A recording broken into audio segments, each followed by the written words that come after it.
Yesterday we looked into the singular value decomposition. Any questions on that?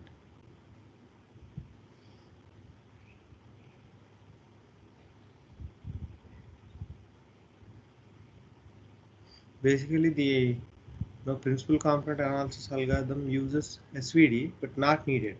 Even if we use the eigenvalue decomposition, that's fine. Anyway, because we are going to use the V matrix, not the U matrix, in the singular value decomposition concept. So any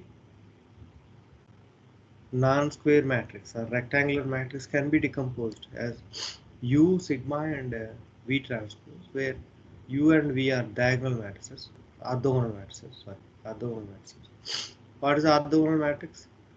A matrix that contains vectors which are orthogonal to each other. A matrix U that contains vectors which are orthogonal to each other. This is nothing but when you multiply those vectors, right, you will get 0. So U transpose and U inverse are equal in an orthogonal matrix. This is a important point because now we are assuming that the C is already decomposed, and then we are taking this and substituting into C transpose C and C transpose. Ultimately, we got a form that actually looks like eigen decomposition of this matrix. C transpose C is a matrix. C is a matrix, C transpose is a matrix. When you multiply C transpose with C, that is also a matrix. That matrix, if you decompose, you get V sigma square V transpose. V is the matrix we wanted to see, right? The eigen decomposition. And sigma square is going to denote sigma square or sigma, it doesn't matter. The number is going to denote. If you apply square root to the values, the diagonal values, you get lambdas. Right? That's going to denote how much extract essence has been extracted by the vectors there. Right? C transpose C basically shows you the relationship between columns and columns. C transpose shows you the relationship between rows and rows. Basically, U will have row to row relationship extract. V will have column to column relationship extract. That point we need to understand. Mathematically, assuming something and substituting and getting something and understanding that is the eigenvalue decomposition of something is mathematical. But if you want to understand the essence of it, right?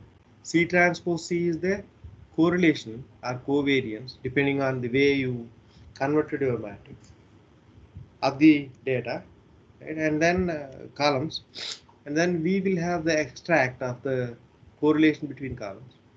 You will have the extract of correlation between rows. So that point we need to remember. This is very important. Many places we can use it. That application is useful in many places. Okay. So we saw the code example also for principal component analysis, PCA.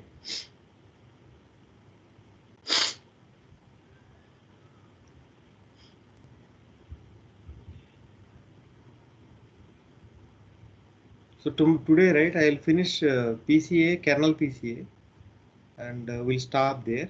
Even if it takes half an hour, right? Only half an hour, also fine. Tomorrow we'll start with clustering. So we took the data set and then applied PCA, right? Without specifying n components, we applied PCA. We got all Z1 to Z784, X1 to X784 we passed, Z1 to Z784 we got. How did we got?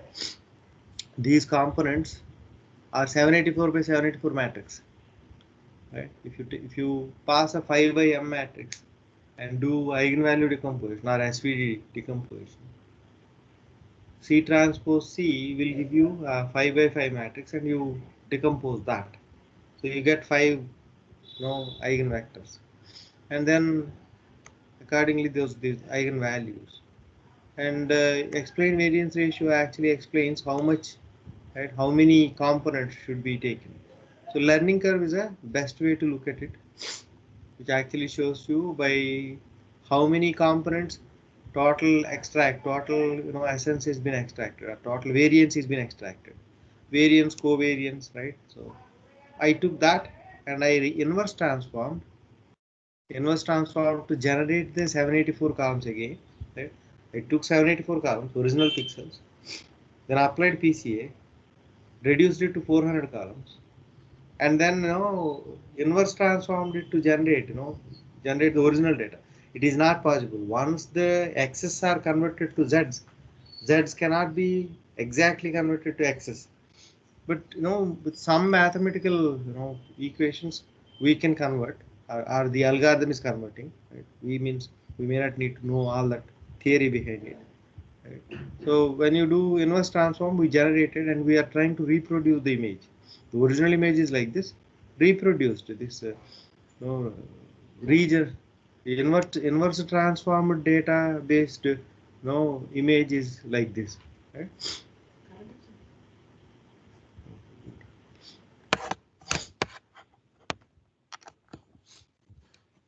Yeah, we have power now. Okay. So inverse transformed data is like this. So there will be loss, right? What it shows is when you reduce the dimensionality, even though you are getting most of the variance, it is there is some loss in the data. Why that is happening? Not just the covariance in the data is everything.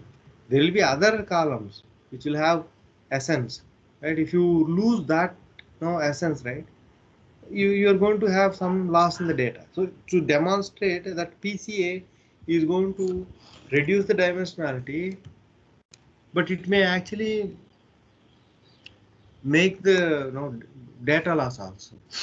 So why this point is important? Initially I said that you need to take the whole data, build a model, right? This model I built it using reduced data. But previously in our multi-class classification we used 784 counts and built a model. So this model is also giving 92% accuracy. That was also giving 92% accuracy. That means even though we lose some information, that's okay, right? In that case, in that kind of scenario, for retraining and in production and maintenance activity, you can use dimensionality reduced data. Getting it right? That point you got it. In production or in retraining, maintenance, right? Once you build a model, it is not that's the end of it. It is not that that's not the end of it. You have to cumulatively retrain the model because data patterns will change future, right? And then need to update the model. So retraining and updating activity, it becomes a little easier if you take the dimensionality reduced data. Okay, in this kind of model, right, you will have two algorithms working. One PCA to reduce the dimensionality, as Narayana said yesterday, it's a pre-processing activity, and then a supervised learning algorithm that learns or predicts. Pre-processing activity is common. Either you are training or predicting. But no, the while predicting, right, you'll have less number of records. While training, you'll have more data. Incremental PCA Sir, will take you. one Yeah, question. please. Yeah, here we have taken the reduced data set. Uh, Using PCA, we have got the reduced data set, final data set for to feed it to the algorithm. So mm. here we did not take the test data, right? So when we will take Yeah. in the No, you can. I did not do it. You can okay, do that, right? You yeah, should take the test that data and test then put. data we can take it from the reduced data set only, right? You need to take. You need to split the data at first instance, Okay, and then yeah, maybe you can take the whole data and reduce it because there is no. That's a good question. Should I be splitting the data first, or should I be splitting the data after applying PCA? Right? That's the question, right? Basically, I suggest you to split the data first.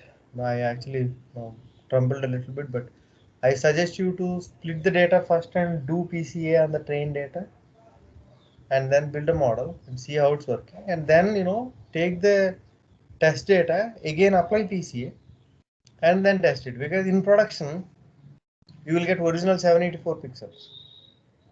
You are going to apply PCA and then make predictions in production, right? So the same scenario we need to create while building the model also. That means we need to split the data first. On train set, you apply PCA, try to build the model like this, see how it's working, and then you need to take the test set, apply PCA, and then make predictions and test how it's working. Got it? Yeah, okay, sir. So I think I did that here. I think I splitted the data first and I took train set only. And on Okay. train set only, I am actually testing it here. Right, building a model and testing. Now you actually can test it and test it also. See how it's working, whether it's working similar to the original model or overfitted or whatever. Okay. Yeah. If it overfits, right, maybe we can play with the hyperparameters. Right. The alpha value, if you give too high, it will underfit. If you give too low, it will get overfitted. Right. Whatever overfitting we have seen, it will stay there. You need to play with that and make the model the best and see how comparatively, with original data, how it's working. Yeah, that's a good question. Okay. Any other questions?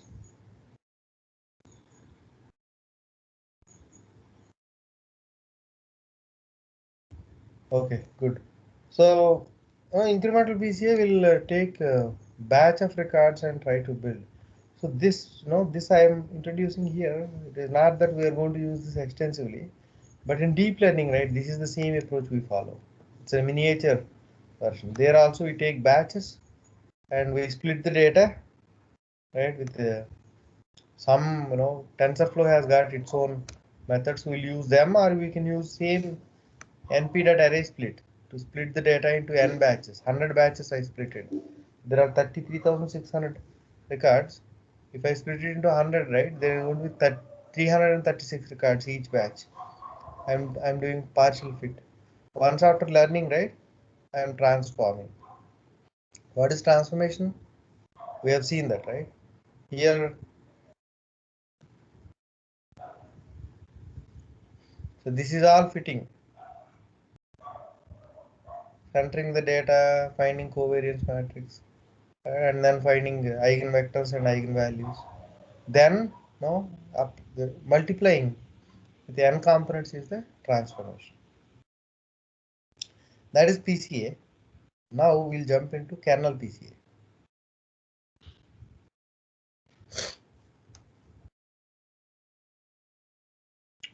So this is simple. Now we know PCA, we know kernel trick.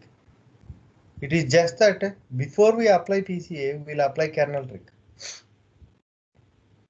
Okay, what is kernel trick? Do you remember? So getting the distance from Hmm. first, like first value of the column or vector with the other values in that same vector. Yeah, getting distances between each row and all the other rows, including itself.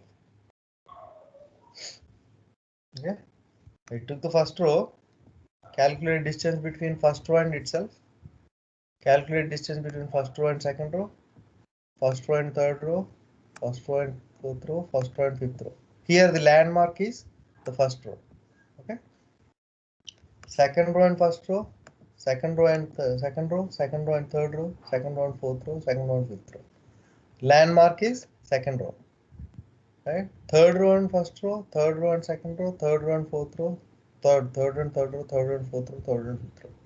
Right? Landmark is third row. Like that, every row becomes a landmark, and we are going to take the distance measures between that row and the other rows. The distance metric or the distance, the formula used to calculate distance is called as kernel. Okay. When you apply kernel trick, what happens to the data set? An m by n data set, how it becomes? M by m or n by n? M by M. M by m. M by m. No, it Yeah. becomes And rows column. Yeah. rows by rows. Yes. A rows by columns matrix will become rows by rows matrix, because Yes. each row to all the other rows are going to become the values, right? First row. There are going to be 5. No, 5 rows are there, 5 values will come. Even if it is 1 million, it doesn't matter, because you are calculating distance metric and now reducing it down to one number, one number, one number, one number, like that. So this whole 1 million columns will become 5 columns. So when there are more columns, right?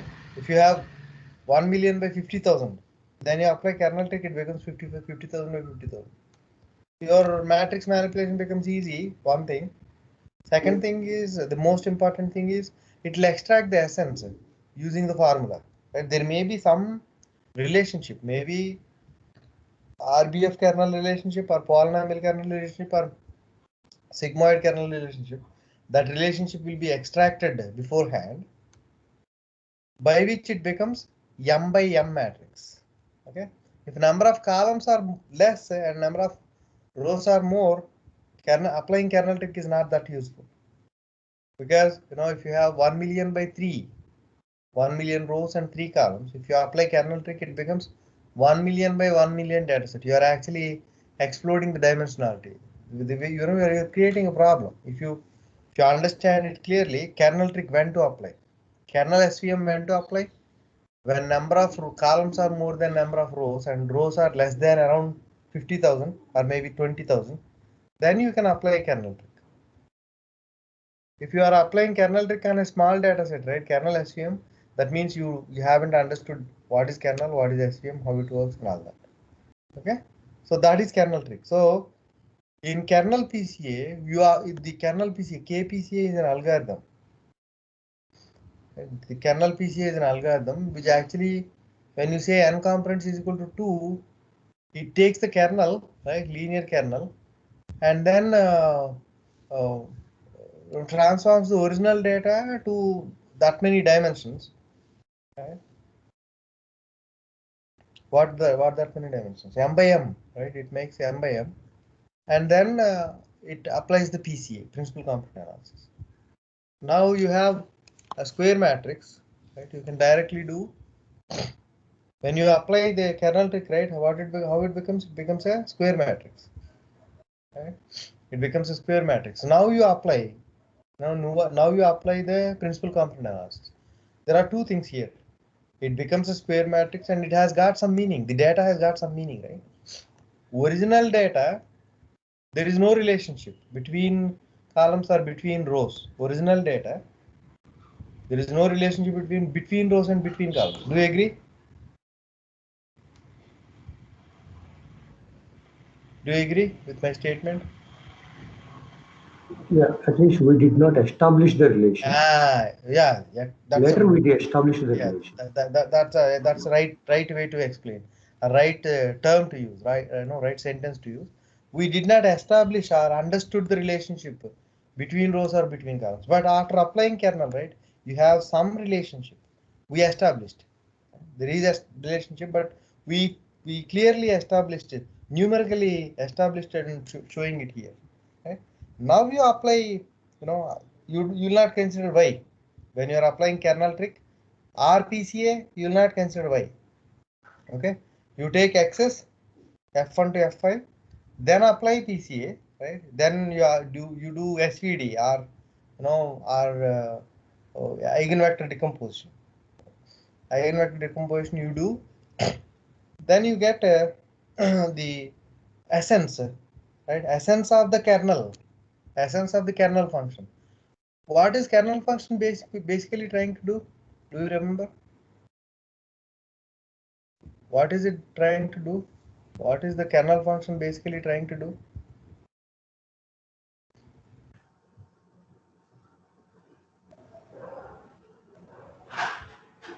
It represents some closeness of the neighbor. Yeah, basically it is trying to understand nonlinear pattern in the data. Right? It is trying to establish data in such a way that you can do a plane, you can do a linear SUM to divide the data into two parts, right? So the kernel function, right, is the third dimension, which actually is making the data points move farther or closer. All the data points with similar behavior will come closer, right? And inside that, it is actually trying to see, right, how it can actually make them, move distance between the two classes less or more by using gamma parameter, right? So kernel trick basically is trying to divide data, understand nonlinear pattern in the data, nonlinear pattern in the data. But if you do a polynomial regression, the dimensionality will explode. But kernel trick, without exploding the dimensionality, is trying to understand the nonlinear pattern. See this here. If you have, 5 by 1 million, when you apply kernel trick, it became 5 by 5. It understood the nonlinear pattern. Now, when you do the eigenvalue decomposition, that nonlinear pattern will be understood. Right? You expose, you extract nonlinear pattern, the direction in which the nonlinear pattern is established, and then you project your data points onto that nonlinear lines or planes. You take that data, right? You reduce the dimensionality and you are using that. So basically, the kernel trick and PC are very powerful techniques which extract the essence as less number of columns. Okay, so suppose that there is 50,000 rows and 1 million columns. You applied kernel trick, you got 50,000 by 50,000 data. Now you are applying PCA and you can take 100 columns, Z1 to Z100. That will have most of the nonlinear essence of the original data. Do you agree theoretically? Can you connect all the dots? Should I make the statement again? Please repeat, sir. So if you have 5,000, 50,000 rows and 1 million columns data set, when you apply kernel trick, what happens to the data set? How the dimensionality changes?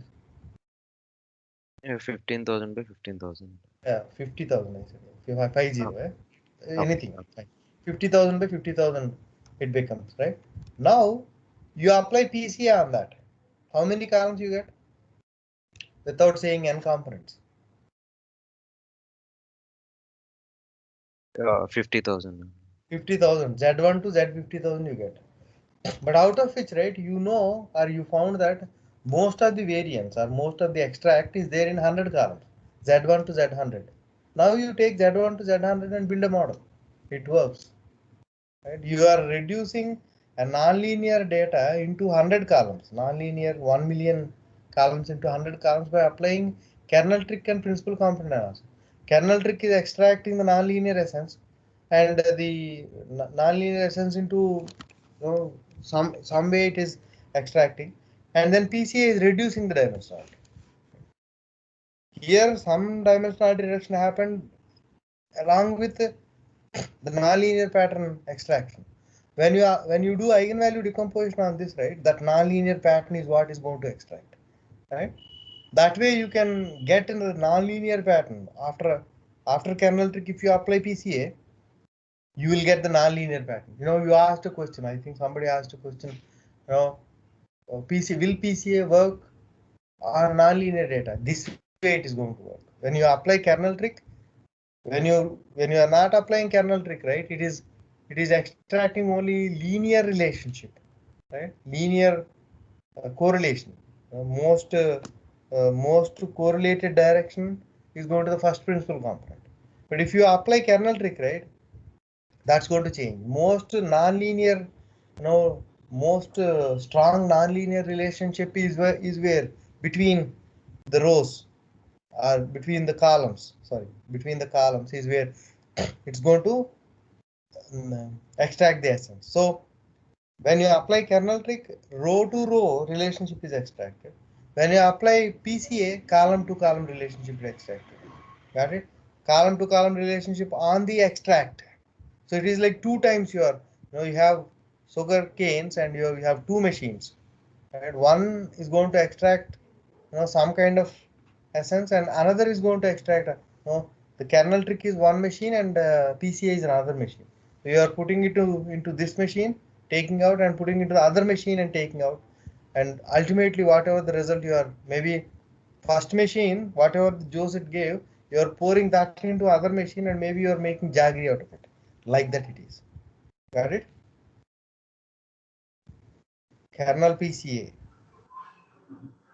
Yeah, sir. Yeah, from theoretical point of view, it's understandable Yeah. theoretically, but coming to the processing power that is required, right? So if we really need to use this mix of these two algorithms with a large number of rows, then it will become too much process intensive for kernel tree, isn't it?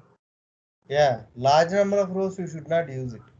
Yeah. So in generally, when we try to learn something or build a model, we try to use large number of probably rows or data records Yes, sir. on which we try to generally make learning or build Yes, sir. models.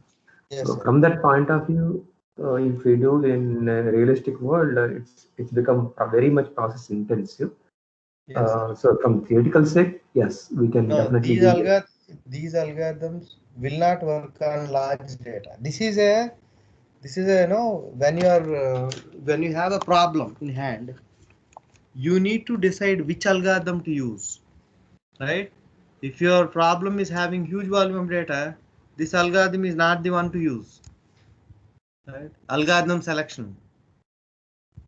Right. Sure, Whatever your question has got an answer. I'm just trying to bring out the answer there. Right? sure, sure. When to use this, when not to use this, you already know.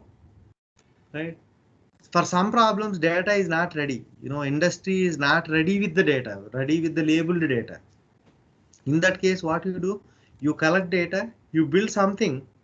Right. To build something, these models, these algorithms are useful. Machine learning algorithms are useful. And cumulatively improve, right? Improve your application to label the data, or you build a team to label the data. Maybe in a year, right, you'll get 1 million records. That's when you start doing deep learning. Yes. Huge volume of data, deep learning. That's it. No question asked. Okay. If the So for data is less, 50,000, 1 lakh records you have to build some model. Then you look into these, machine learning algorithms and see where it fits and try to build. Yeah, please, sir. Yeah, for initial trials of building some models, initial models with some limited data, that's where we can try to experiment And using this. so, sir, if the data is huge, right, you can, huge in the sense maybe 10 million records you have. You take a sample of 1 million records and start doing deep learning. No need to use machine learning and experiment. Sure. Right? If you have only 50,000 records, total data is 50,000 records. You took maybe 10,000 records as a sample. Then you take machine learning. All 50,000 records were given to you. Then machine learning is the solution. And machine learning will not give you 99% accuracy on any model most of the times, until and unless the pattern is so clear, it will not give that much accuracy. But generally 80 to 95% accuracy you get most of the machine learning algorithms. It depends on data. I'm saying most. Or we can directly go to deep learning itself, right, without even trying all these things. Data hungry. Deep learning is Okay. data hungry. Okay. You need huge volume of data. That's the problem with deep learning. Okay. But Sure. there are pre-trained models. We talk about transfer learning. Transfer learning, right? There will be pre-trained models. We take those models and try to use our less data and build models. If you look at the speed detection system we built, we are using pre-trained models and taking our data right from the site, from NTPC we are taking data which is like maybe 6,000 records or maybe 10,000 images, and we are labeling them. It's a tedious process.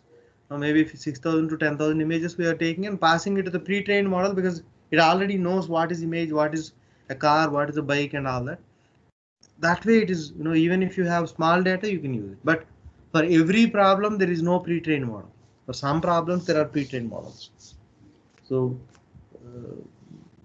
if you are trying to build something new, maybe in healthcare domain or something, right? You need to have huge volume of data. To reach that place, it takes some time. So you need to use machine learning algorithms and build something, make it work in the production a little bit, here and there, and slowly, cumulatively improve. You improve the model and try to do whatever. I Sure, sir. answered your question. Yes, sir. Thank you. So, are the machine learning the solution for all the problems? No. It depends on the situation you need to choose, but we are trying to know the pros and cons, strengths and weaknesses of each algorithm so that we can choose. Right away you can know, right away you look at the data, you'll be able to figure out which algorithm to use. The algorithm selection is a big question. When you know the internals, right, you will be able to decide that. That's where I was actually struggling and you got it. That's the good thing, right? I was actually trying to show you the internal details and how it transforms and how it creates the square matrices and what are all the mathematics manipulations happening. Right? Depending on that, you can assess how much memory it needs and how much processing it needs and whether my local machine can handle it or not, server can handle it or not. Right? In production, how many records are coming based on that, will we be able to use this in production or not? These kinds of questions can be answered if you know the internal details. That's where we were struggling, and I think it is working. Okay. So the kernel trick, right? So I have taken the theoretical data set only because I couldn't find a real time data set, and I may not be able to produce a graph like this. Okay. So make Swiss rolls is a data set from scikit-learn, and this code, right, whatever code I'm showing is from Alan Geron's book. Okay, so I did not do this magic. So I took this and three-dimensional graph. The data looks like this. It's like swirl. If you do a linear, right, that normal PCA, right, it may actually squish everything into single lines. There is a non-linear relationship. Maybe you should draw a line like that and then project all those data points onto it, right? So kernel PCA may do it because we don't know which kernel will work, right? That's a question. By looking at this diagram, can you say which kernel works? No, I cannot say that. Again, trial and error. Okay. I took a linear kernel, RBF kernel, sigmoid kernel, and poly kernel. I think. I don't know. Sigmoid 2, I took. Okay. Gamma value I changed. Okay. Sigmoid kernel and you know. So four models I am building.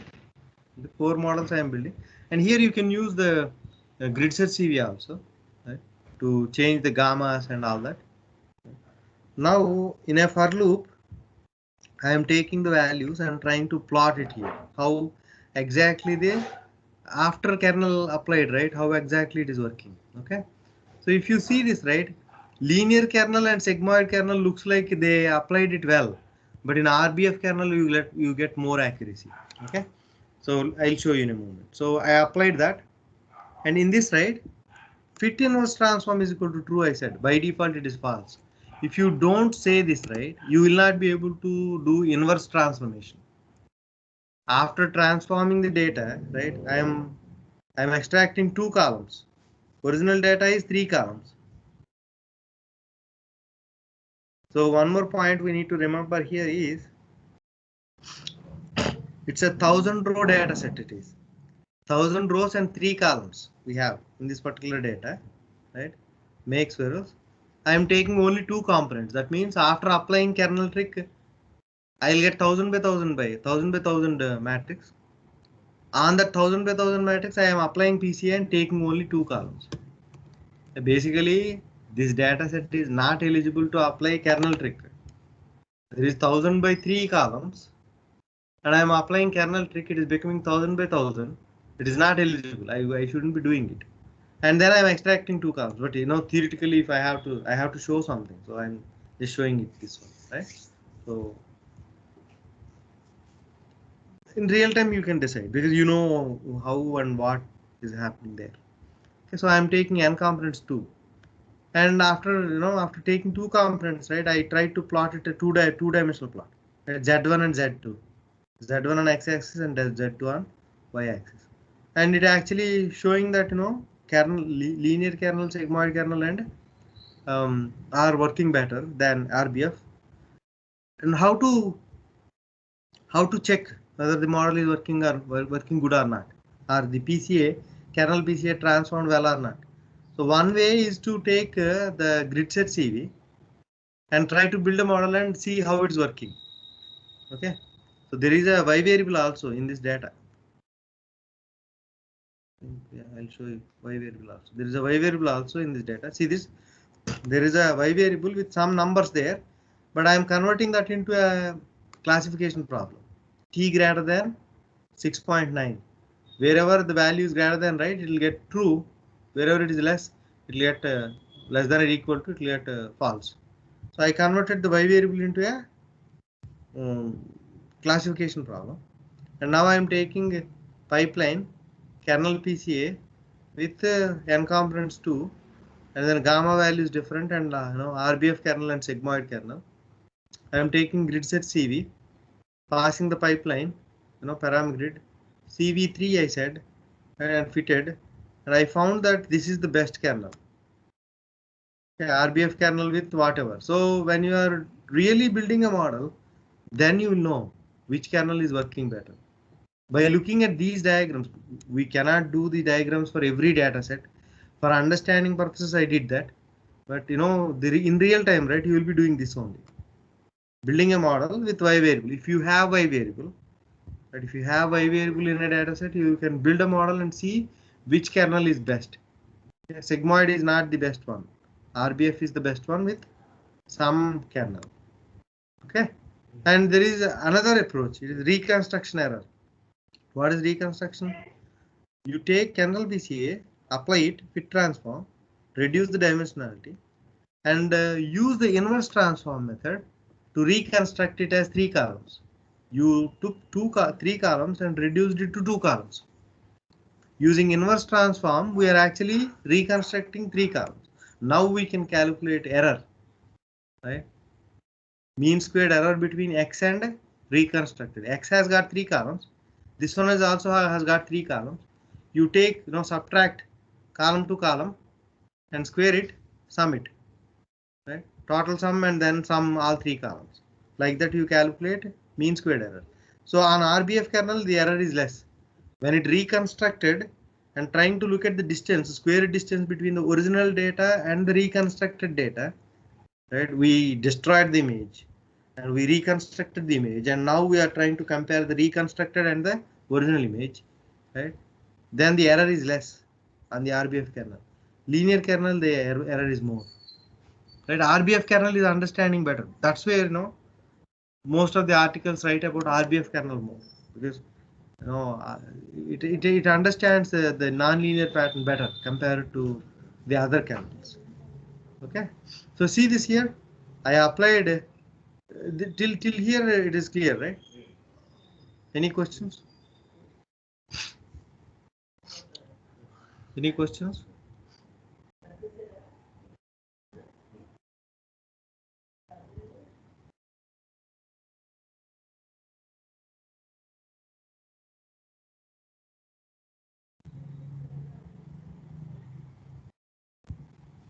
Okay, so here, right, I am applying RBF kernel, and I did not say n components here, right? And I tried to see the dimensionality. I don't know why it got 997, but theoretically it should get 1000. When you apply kernel PCA and do fit transform, right? When you do kernel trick, 1000 by 1000 it becomes. And because I did not specify the components, right, it's giving me the all components there, x1 to x sorry, z1 to z1000. Maybe the last 3, maybe they completely became 0. Maybe the eigen values may have become completely 0. Maybe that's where it is giving 997 only. But theoretically it should give 1000 by 1000 when you apply kernel PCA and don't specify any components. Got it? In here I specified 2 components, that's where I got 2 columns. But if I don't specify 2 components, right, I would have got 997 columns here also. Got it? Our Yeah, theory is correct or not? I'm actually trying to compare you. Go, yeah. please. If other columns, maybe there's some maybe fully dependent or can be reduced. That's why maybe algorithm might have done it and just Yes, blindly maybe. did not give all 1,000 again.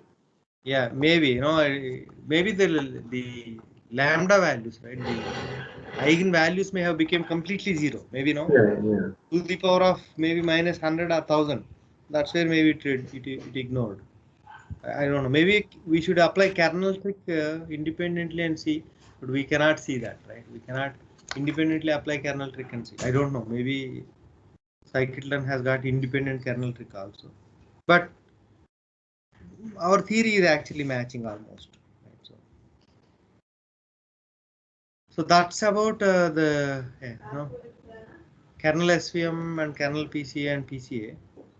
These concepts are theoretically very important, very important, and you will have these mathematical concepts used in many other places.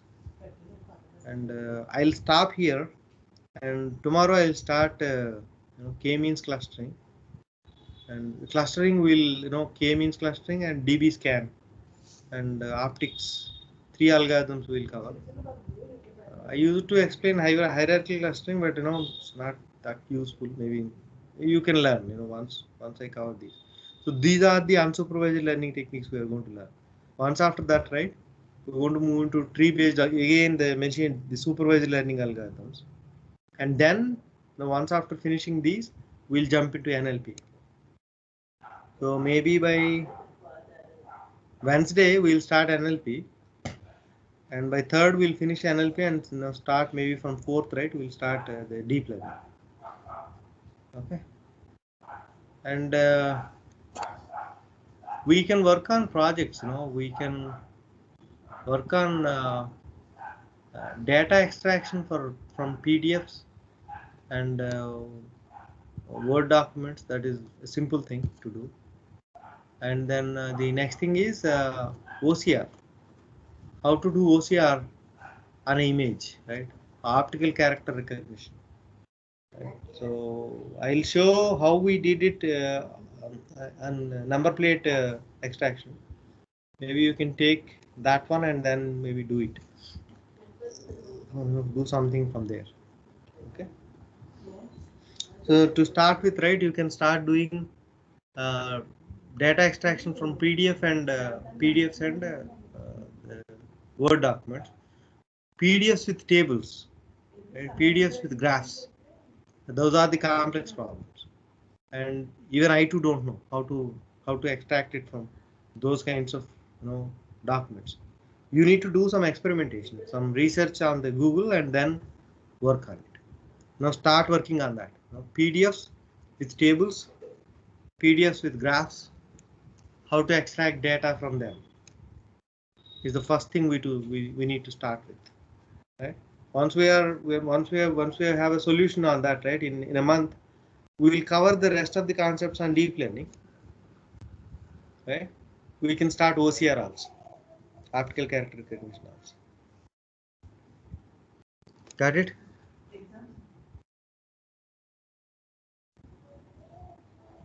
Shall we do that?